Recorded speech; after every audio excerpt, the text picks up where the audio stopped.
결국 극우들이 나라를 지배하면 어떻게 되는지 간접적인 경험을 하고 있다라는 것입니다.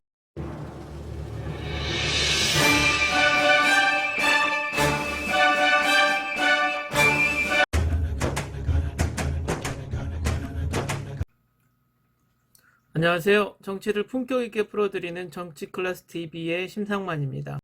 오늘은 전 세계 주요국 코로나19 상황을 살펴보고 그 상황 속에서 코로나19 향후를 전망해 보겠습니다. 오늘 뉴스에 의하면 WHO에서 지난 12월 대만에서 사람간 전염된 폐렴을 WHO에 신고하지 않았다라고 밝혔습니다. 사람간 전염된 폐렴이라고 돌려 말했지만 대만에서 지난 12월 코로나 환자가 나왔는데 신고하지 않고 은폐했다라는 해석입니다. 결국 코로나19가 팬데믹 상황에 돌입하고 확산세가 정점에 왔고 중국은 표면상 안정기에 돌아왔다라고 자체 평가하지만 세계 어느 나라도 믿지 않는 상태입니다. 이 상황에서 결국 미국과 중국은 코로나19의 최초 발생국이 어디냐에 대해서 공방을 벌이고 있습니다.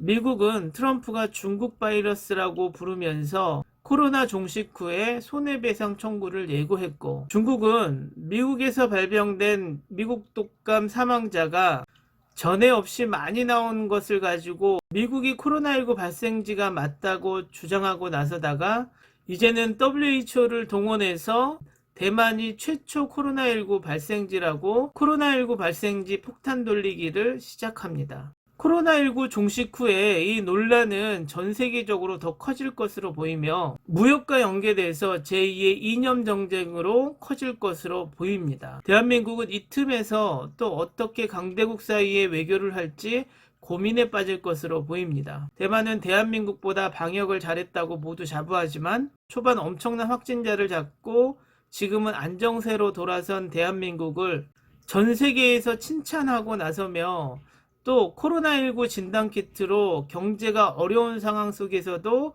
바이오 산업에서 jet팟을 터뜨리고 있는 대한민국을 질투하고 있는 제2의 혐한이 불고 있다고 합니다. 대만의 경우 너무나 초반부터 강력하게 국경 폐쇄식 방역으로 조금의 감염자의 변화에도 국민들은 극도로 예민해 있어 확진자가 조금이라도 발생하면 지금도 사재기를 반복하고 있는 너무나 모든 것을 막고 통제하는 방역의 부작용을 겪고 있습니다.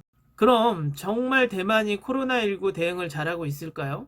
제가 존스 홉킨스 코로나19 그래프를 보면서 설명을 해드리겠습니다. 세계 평균 확진자 그래프와 비교해 보시면 확진자 숫자를 떠나서 대만의 그래프는 결코 방역에 성공하고 있다고 볼 수 없는 그래프의 그림을 보여주고 있습니다.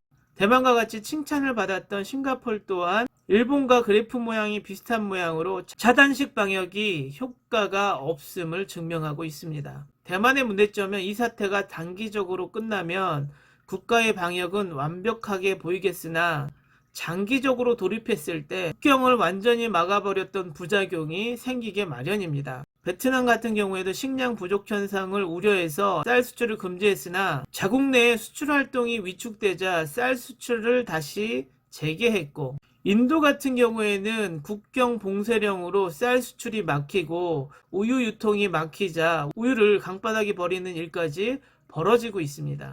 결국 국경 폐쇄는 언제까지나 할 수 없으며 만약에 극강의 국경 폐쇄를 했던 대만이 빗장을 풀게 되면 국민들이 불안과 코로나 유행이 일어나면 대대적인 치료와 검진 경험이 없는 대만으로서는 혼란이 올 수밖에 없을 거라 예상됩니다. 일본의 경우 아베의 2개월 만에 코로나19 방역 대책이 가구당 면 마스크 2개를 배포한다였습니다. 이 방역 대책은 해외 토픽이 됐기도 했고 우스꽝스러운 패러디가 돌기도 했죠. 그렇지만 비상사태를 선포한 이 시점에도 일본은 확진자 검사가 대량으로 이루어지지 못하고 있으며 그 이유는 도쿄 하루 확진자 검사 최대치가 220명이라는 게 밝혀졌고 도쿄 인근 다른 도시의 검사치의 최대치를 합쳐도 하루 1000건을 하지 못한다고 합니다. 이 와중에 아베 내각과 도쿄지사의 갈등이 심화되고 있으며 도쿄지사 코이케는 항상 차기 총리 자리를 노리고 있는 인물이라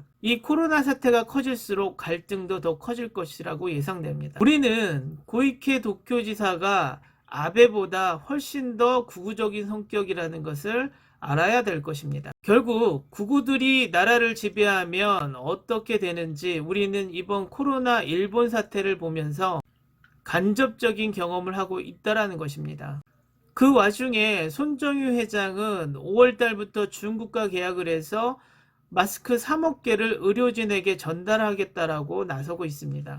지난달 진단키트 100만 개를 공급하겠다고 하다가 일본에서 욕만 먹었던 손정유 회장이 이번에는 그나마 칭찬을 듣고 있습니다. 일본인들이 얼마나 절박감을 느끼고 있는지 증명을 하고 있습니다. 미통당과 극우들이 4.15 총선에 이용하려고 한국 경제가 망해간다, 못살겠다 갈아보자라는 슬로건을 걸고 선거에 임하고 있습니다. 글로벌 시대 코로나 팬데믹 상황에서 한국 경제만 성장할 수 있는 용 빼는 재주를 부리라고 주문을 하고 있는데, 미통당이 다수당이 되면 어떤 뾰족한 수를 낼 수 있는지 제가 되묻고 싶은 심정입니다. 세계 경제 성장률 전망입니다. 어느 한 국가도 이 상황에서 독주하면서 잘 나가는 나라는 없습니다. 잘 나가던 미국의 경제 성장률마저 마이너스 3%로 전망되고 있습니다. 그나마 대한민국은 코로나 팬데믹 상황에서 이 아니면 잇몸이라고 진단키트 시장에서 호황을 누리며 그나마 위로를 받고 있는 상황입니다.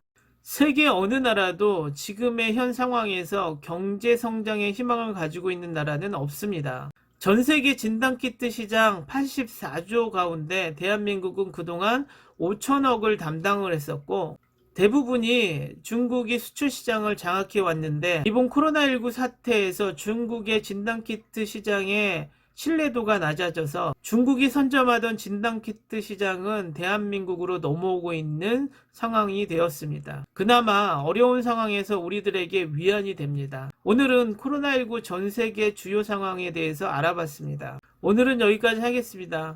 오늘도 코로나19 꼭 이겨냅시다. 항상 시청해 주셔서 고맙습니다.